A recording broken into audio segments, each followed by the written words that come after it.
While I missed getting glitterified on the streets of West Hollywood, there's more to being an ally than dancing half naked in the streets waving flags and sporting rainbow body paint. Although I'm going to strongly advocate for getting right back to that post-pandemic.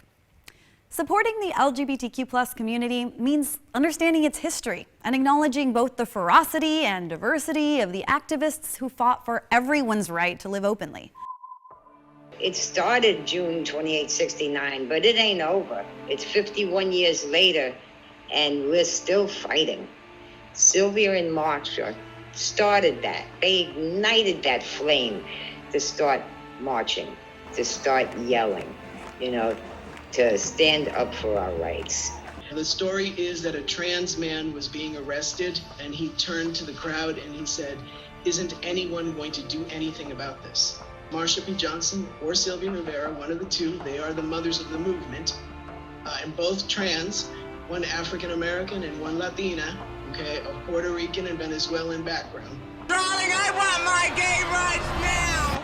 One of them threw something at the mirror behind the bar, and that ignited people that were fed up with what was happening.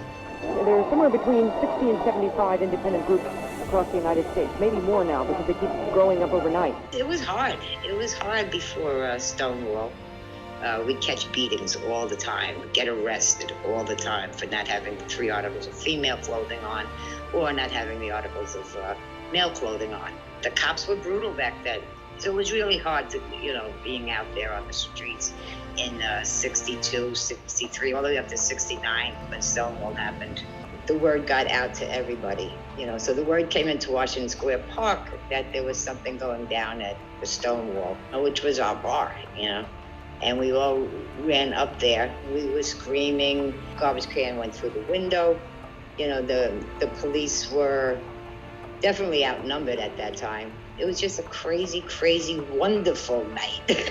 It was the first time it was like we all stood up to the police officers. LGBTQ youth need to understand that they're not the first ones here. We have a history, and we have transcestors, that we can look back on and we can learn from. Sylvia Rivera, to me, means a great deal personally. She is someone that I model myself after. She and Marsha started STAR in New York City. They were activists who did a great deal of outreach when it wasn't even popular to do outreach for our communities, for homeless youth, for queer and transgender people that were out in the streets. These two individuals, Marsha and Sylvia, were at the forefront. And when they passed, thankfully somebody else picked up the banner. And young people need to know their names and honor them.